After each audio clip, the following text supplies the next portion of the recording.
Being out in the world while being on a spiritual path can sometimes lead to some really challenging encounters. You're confused on what's your energy and what's not. You're frustrated because one moment you'll be high up in the clouds, at peace, stable, etc. And then the next moment there's like a full moon or something and you're like really struggling. Well, friend, I'm here to tell you that there is a way to maintain your high vibrational frequency even in the most of energies going on. That also including work. Hi, my name is Key. I'm a spiritual R&B artist and musician, and I love self-improvement, healing, everything that involves spirituality. So recently there was a full moon, a spring equinox, and the beginning of an eclipse. And so when I tell you that I was feeling the energy, are you feeling it now, Mr. Crab? Your girl was feeling the energy to the being of her core, okay? It brought up stuff that I thought I had healed, but clearly we had to go through it again. And so that shows that like healing isn't linear. So number one to maintaining a high vibrational energy is being kind to yourself. Being that motherly, nurturing energy to yourself, even in the midst of chaos. You need that voice in your head to be like, it's okay,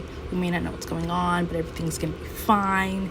Everything's fine. Okay. When I tell you that that is the start of everything, that is the start of everything. If you don't have kind self-talk during any situation, could be good, could be bad, your vibration, which is just another way of saying how you feel, is going to vary, and it's going to vary drastically. What I have done to improve my own self-talk is starting with the nightly affirmations when I go to sleep. I have seen tremendous results from it. I used to be like super mean to myself and I didn't value myself at all before I started using these nightly affirmations. It just kind of gives your brain something new, because before you obviously don't think these thoughts, so you don't know to think these thoughts. Basically gives you that motherly guidance. And for me, it has gotten me to a point where I can go through chaos and then talk to myself while in the midst of that chaos and be like, it's okay. Okay, self-talk is everything. And if you're struggling with self-talk, then you need better. I'm just kidding. I'm just kidding. I just see so many like ads about better help, going to therapy and things of that nature. So I feel like that'd be funny to put in, but like clearly I'm not sponsored.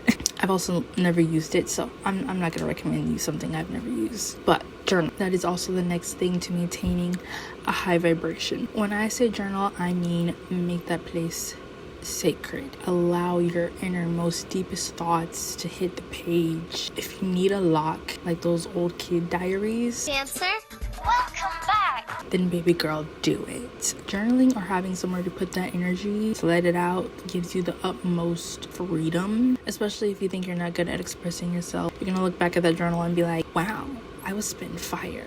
In some of my own journals, I have written poems. I didn't think that I was good at writing poems or expressing myself or any of that. As ironic as it is, showing my emotions was like one of my biggest fears.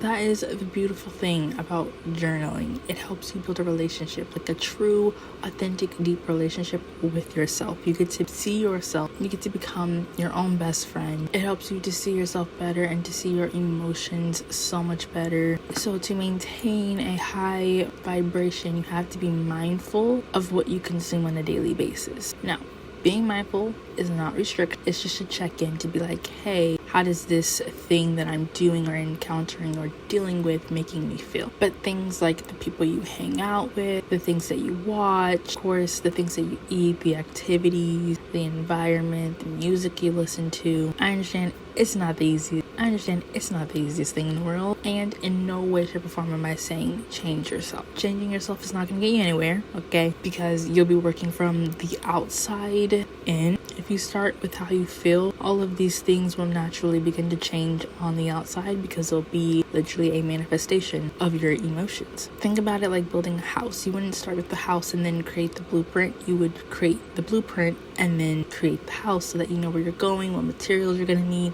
how you want to decorate it. You got a direction. It's the same thing in order to maintain your frequency. You would start off with understanding how you tend to feel on a consistent basis through journaling, and then where you want to end up, which is most likely a happier place. You'd probably create like a vision board or something like that to get an idea of like where you want to be. All of your desires make you feel positive emotion in the end. I have my chunks of being where I fall off, but I notice the difference of when I prioritize myself and how I feel. Like having a routine, a morning routine that I do because I like the way that it makes me feel. I know a lot of people get caught up in the shiny object syndrome, but let me tell you that artificial confidence is not grounded. And the moment some wind blows or some chaos comes, honey, you've got a big storm coming.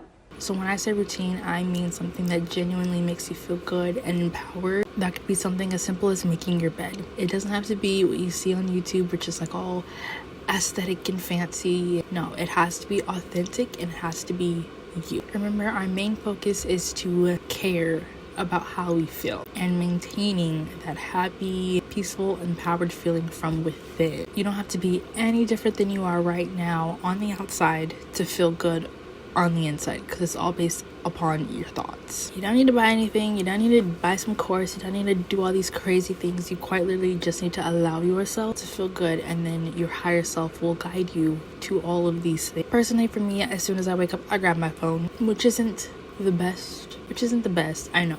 But instead of getting on social media, I like to listen to my favorite spiritual teacher, which is Abraham Hicks. And then I watch a My movie that I made, which is basically a vision board, but in video format. So it's just pictures with affirmations spoken over it using my own voice so that I can hear myself saying all of these things. And I'm like, yeah, you're right. We are confident. We are abundant. We are living our best life. Doing that right there can have a dramatic difference on how I feel throughout the day, because I started off with something different. I started off with something that's empowering. Like, yeah, I can achieve all of my goals. Okay, rather than getting on social media and being like, damn, she's in Bali, I'm in bed.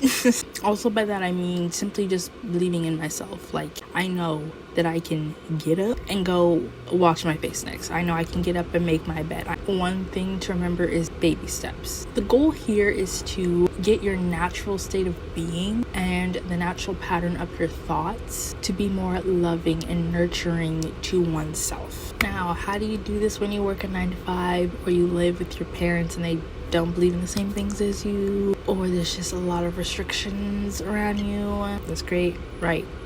Well, you've got to be delusional. You've got to be in Delulu land. You've got to be in your own world. You have to be in your world unapologetically. And when I mean unapologetically, I mean unapologetically. I like to say that people pleasing is a disease. It's not easy. It's really not easy pleasing others, because you have no idea their emotional state, their frequency, all of the above. But also, it's just not easy because you begin devaluing yourself. You begin to put your needs to the side and your emotion, especially when you're in somebody else's world. By maintaining their emotion in their life, making yourself small so that they can feel better, not having boundaries is all no bueno. But the key word here is maintain. It's one thing to care for someone when they need it, they're going through something and they ask for your help.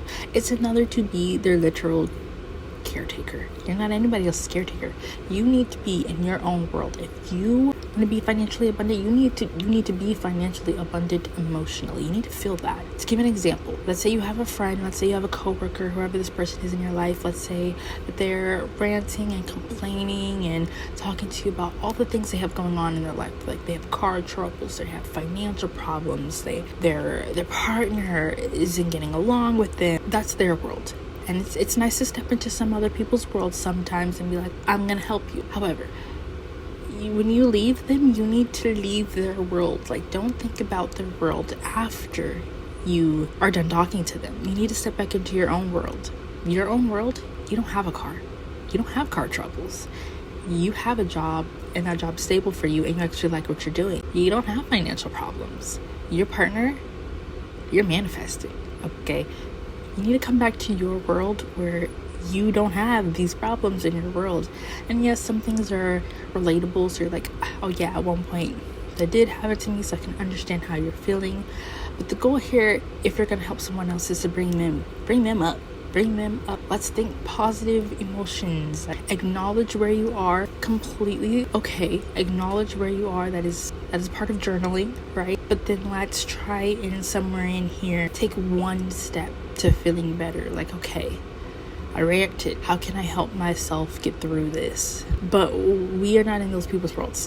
Don't do that. You have got to value your own world in any way that you can, and that could be anything from starting a new career, starting a new YouTube channel, all the way to just starting with making your bed more often than not, doing 5 minutes of exercise more often than not. And I say more often than not because we tend to fall in this productivity, consistent, let me do this every day type of challenge, and that's not realistic. Okay, that's not realistic for a lot of people. And in the moment that you don't do it or you fail, you get down on yourself. We're working on vibrationally getting closer to our higher selves, but that takes time. That takes shedding the old thought by thought. You will know what you can do with where you are. You just have to trust yourself. I have a free shadow work journal prompt for beginners in the description down below. You can click it. This will definitely help you start journaling if you've never journaled before, or even if you are an experienced journaler. It will also help you have like a little bit of a rebirth. I also have spiritual rings for sale in my shop. With that being said, I believe in you, and I hope this video helped you feel inspired so that you can enjoy your life and maintain your happiness.